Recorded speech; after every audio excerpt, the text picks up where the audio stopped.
Somewhere in the heart of southern Africa, tucked between the shadows of Mozambique, Tanzania, and Zambia, lies a country rarely spoken of, but unforgettable to those who've wandered its path: Malawi.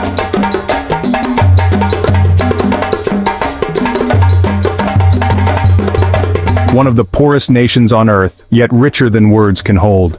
Here, life unfolds slowly, baked beneath the sun, along plains and highlands that stretch like time itself, and glistening at its core, Lake Malawi, a great inland sea that swallows 1/5 of the nation, cradling it in waves that whisper stories older than memory. Gaspar knows those stories well. At 27, his journey is strung through melodies, notes strummed from a guitar that is as much a companion as it is a lifeline. His music doesn't just fill the silence, it defies it. It speaks of grief, of movement, of joy and survival. 11 years ago, tragedy struck, a brother lost, a silence too loud to bear, so he walked away, not in surrender but in search, letting music chart the way. And now, the road winds home. From Nkata Bay, where the lake sighs against its shores, Gaspar begins his return to the village of his birth. Not just a homecoming, but a reconnection. With roots, with rhythm, with the people who shaped him. As he travels, the familiar rhythm returns. Children gather, drawn to the sound, then adults follow, like old spirits called back by song. Faces light up, feet begin to move.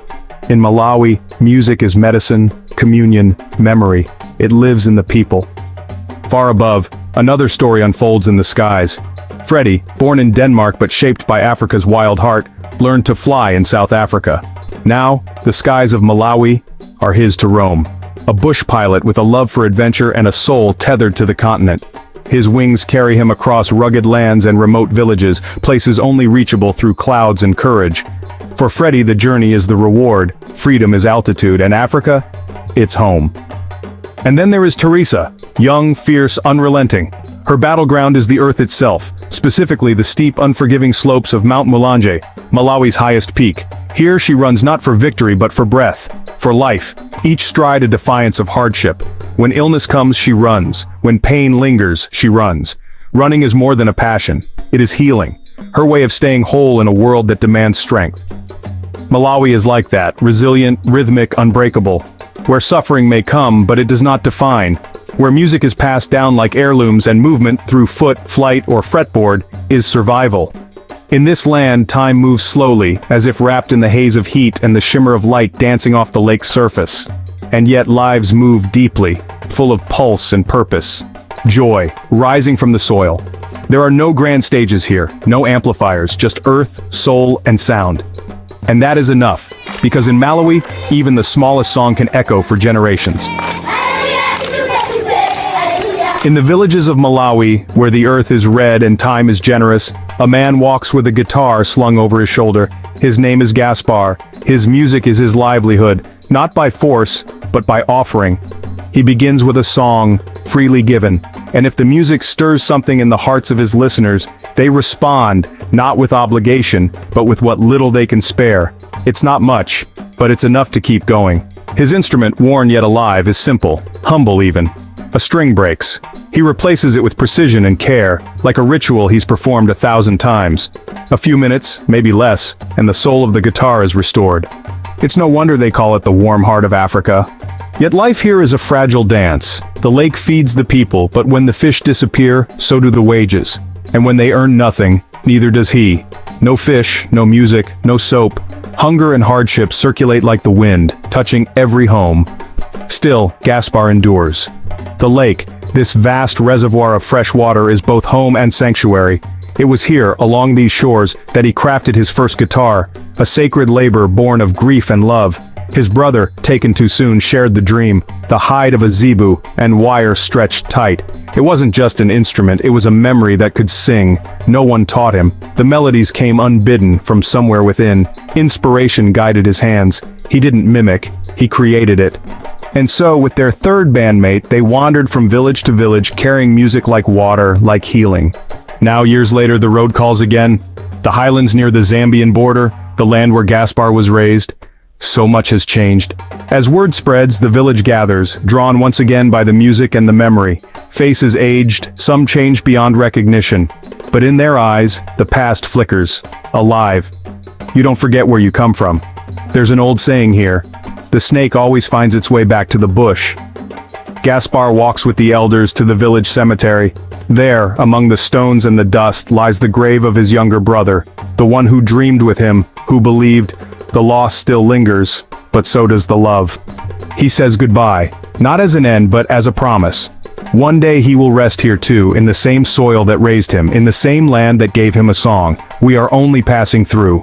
On this earth we arrive from dust, and to dust we shall return. For now, we breathe, we move, we live. But the cycle remains, ancient and certain, and in that truth lies both sorrow and peace. When Gaspar returned to his village after years adrift, he found a world transformed. What was once a single cluster of homes had multiplied into 8 growing villages. Life had pushed forward relentlessly in his absence. Time had shaped the land and its people. Among those who remained was his brother, now a chief, weathered by responsibility, but filled with joy at Gaspar's return. In this place, titles are not worn with pride, but with purpose. To lead is to serve. And in Gaspar's homecoming there was more than nostalgia, there was celebration. The rhythm of reunion echoed through every hand clap, every footfall, every glance of recognition. It was not just a visit, it was a rekindling. The village pulsed with life. Children danced without instruction. Elders smiled without needing words. And through it all, Gaspar stood, not as a visitor, but as a son returned. The man who once left with a broken heart had brought back a song, and with it the warmth of his people reignited. In Malawi, music is not entertainment, it is lifeblood. A communal heartbeat, a healing force. With his spirit renewed by the very soil he once called home, Gaspar prepared to walk the road once more. His journey was not ending, it was beginning again, with deeper roots and a clearer purpose. The path of music, chosen long ago, still stretched ahead, now steadied by love, grief, memory, and meaning. Far above, the skies belong to another soul drawn to Africa's pulse. Thousands of kilometers from his native Denmark, Freddie has made Malawi his airspace. A bush pilot with a heart for adventure and a mission born of compassion, he crisscrosses the country's patchwork of land and lake, reaching places roads cannot. In this land of beauty and hardship, time slows and infrastructure lags. A journey that would take half a day on broken roads can be shortened to under an hour in the air. For those waiting on medicine, help, or hope, minutes matter. Freddie offers wings to those without roads. His bond with Africa was forged in childhood, shaped in the landscapes of Tanzania, and matured in the skies of South Africa. Now, every flight is a chapter in a story he continues to write, each takeoff another vow to stay connected, to serve, to explore. One such flight begins in Lilongwe, tracing a path south toward Monkey Bay. The route sweeps over hills and lake shores, then curves around Cape Maclear, a shimmering peninsula where land and water blur. The flight is brief, but meaningful. There is always something to carry. Supplies, medicine, resolve. Monkey Bay greets the plane with a mix of curiosity and chaos. The airstrip, more often a playground than a runway, clears only at the sound of the engine. Children scatter. The aircraft lands. The human mission begins. Boxes are opened. Soap, anti-malarials, essential drugs, all reminders of the daily struggle against disease and scarcity. Hands exchange goods, but more importantly, they exchange trust. In these moments, it is not about the flight. It is about presence, consistency, showing up. For Freddie, each day brings new skies, new people, new small victories. The map may guide his path, but his purpose lies far beneath the clouds, rooted in the smiles he encounters, the lives he helps connect. In Malawi, both the land and sky carry stories. Some are sung beneath mango trees, others are flown above the Rift Valley, but all of them, whether strummed on a handmade guitar or charted in a pilot's log, are part of something greater. A shared humanity, a song of resilience, a return to the heart of where we all began. In the skies above Malawi, every day writes its own script. There are no neat schedules, no promises for tomorrow, only the ever-changing rhythm of a land that commands presence. Here, flying is not routine, it's improvisation. Some days the mission is urgent, transporting the sick, delivering life-saving medicine. Other days it's school supplies or weary travelers hoping for one less night stranded by broken roads. The work is never predictable, but that's what makes it so vital, so human, so alive. On the ground, children swarm like bees around the humming propellers, unaware of the danger they dance beside. Laughter echoes in the open airstrip as small hands wave and wide eyes watch. But when the engine roars to life, the dance breaks. The earth scatters its young, clearing the path for the great metal bird to rise. There are only a handful of pilots like this in all of Malawi, 20 or so who brave the skies in small, single-engine aircraft. To them, the sky is both a calling and a challenge. It offers freedom, but not without risk. The rainy season brings its own obstacles. From November through April, the weather becomes a game of patience and precision. Storms roll in with little warning, clouds drop like curtains over the hills, and the winds howl through the rift. In planes that fly lower and slower than commercial giants, there's no soaring above the danger, there's only navigating through it, threading between clouds, dodging downpours, reading the sky like scripture. But when the mission calls for crossing Lake Malawi, there's no better companion than the air. Even so, not all journeys are made by plane. For the people of the lake, water is the oldest road. Since 1955, the Ilala ferry has stitched together the coastal towns of Malawi and Mozambique. It is more than a vessel, it is a symbol, a lifeline. Yet this morning the wind whispers warnings, the cables strain, the dock groans under pressure. The captain, wary of disaster, makes the call. Departure comes early. Those who arrive too late will wait an entire week. The Ilala does not turn back. Above, the weather mirrors the chaos below. Clouds thicken as the aircraft climbs northward. The pilot must always choose to fly or to wait. In this part of the world, those decisions carry weight. Lives hang in the balance. But so does the pilot's own. Chilinda, tucked inside Nika National Park, is a place few ever reach. Here, time slows to the pace of nature. Rangers wait patiently, hoping the skies will clear for a surveillance flight. Their mission to protect the vast wilderness from those who seek to exploit it. Nika is Malawi's oldest natural reserve, protected since 1964. It stretches across mountaintops between 2,000 and 2,600 meters above sea level, blanketed in mist, solitude, and silence. Once discovered by Scottish missionaries escaping malaria, it would become a cradle of British colonization, now reclaimed by nature, yet still vulnerable to human greed. Their targets range from the mighty, elephants and antelope, to the delicate, wild orchids, stolen for beauty and profit. Morning brings thicker fog than the night before. Visibility drops to just 50 meters, far below what's needed for a safe takeoff, and so the pilot waits. The aircraft sits, ready, but the air has the final word. Nika is the crown jewel of Malawi's wilderness, a refuge for more than 400 species. The rare roan antelope, the graceful zebra, and one of the largest leopard populations in southern Africa roam here undisturbed, most of the time. To work here is to straddle two worlds, duty and wonder. One moment it's aviation logistics, the next a quiet drive through a kingdom of grass and stone, where nature speaks in whispers. These are the moments that stay, that haunt, that heal. There's something about being so far from everything that sharpens the senses. Though the nearest city lies just 90 minutes away by air, it feels like another continent. In Nika, you don't measure distance in kilometers, you measure it in awe. Above the vast expanse of Malawi, silence takes on a different tone. Up here, you're not just alone, you're truly elsewhere. Surrounded by 3,100 square kilometers of untouched wilderness, it's easy to forget the world below. Here, it's only you and the creatures who call this place home. And sometimes that kind of solitude is exactly what the soul needs. The fog finally lifts, the skies at last surrender their permission. Freddie and Paston prepare to take off. The mission, a surveillance flight over the park, eyes from above watching for what doesn't belong. High in the thermals, a buzzard soars, effortless, instinctual. It is the oldest form of flight. No engines, no navigation systems, just muscle, feather, and wind. But even these beautiful symbols of freedom carry danger.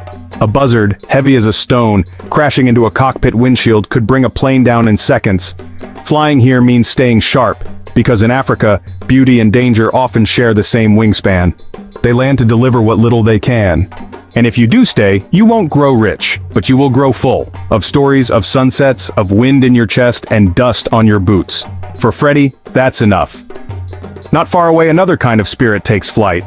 Teresa, a champion not just in name, but in will. She runs through hardship towards something brighter, for victory, for pride, for escape. When she runs, the world fades, pain dissolves, the body becomes air, and in that stillness she thinks of runners across oceans chasing the same dream. She mimics their strides, studies their rhythm, imagines herself among them. This is where she trains. beneath the shadow of Mount Mulanje, Malawi's tallest peak. At 3,000 meters, it's not just a mountain, it's a monument, a constant reminder to keep climbing. Running, Teresa says, is my medicine. Malaria strikes, she runs. Hardship knocks, she runs. She has been running since she was 12. Now 25, she wears the colors of Malawi with pride. Her dream? The Olympic Games. Her days are split between training and survival. Home is a village near Mangochi. There, she is mother, wife, homemaker. She cooks, tends the garden, washes clothes, raises her daughter, and when the sun begins to dip, she laces her shoes and runs again. In a place where life offers so little, people must create their own hope. Together, Teresa and her husband Felix started a small track club, Sapa, named after their mountain. Every year, they run the Porter's Race, 25 kilometers of brutal terrain. Teresa has won it 8 times, and yet, their victories buy little. A few euros here and there, not enough to escape poverty, but enough to keep going. Felix tells the story plainly. I met her on the track. I asked if she wanted to be my girl. She said yes. We got married. Now they run together, coach together, dream together. Their club is small, their means are humble, but their purpose is immense. For them, running is not just sport, it's survival, it's identity, it's defiance in motion. They have no other job, no fallback plan.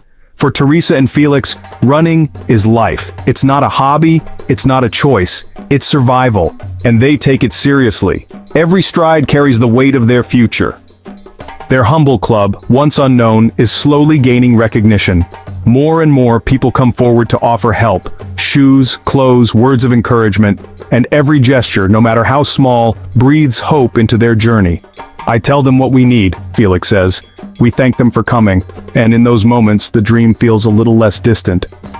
So she runs relentlessly, not just to win medals, but to build a life with more light than shadows. In a country where nearly half the population is under 16, she carries the weight of a generation, their hope, their hunger for change. Here, where 3 in 4 people survive on less than €1 a day, dreams are rare. But Teresa refuses to let hers die. Easy now, he calls. Catch your breath, that's it, use your arms, medium pace. He watches her closely, not just as a coach, but as a husband, as someone who believes in her when others don't.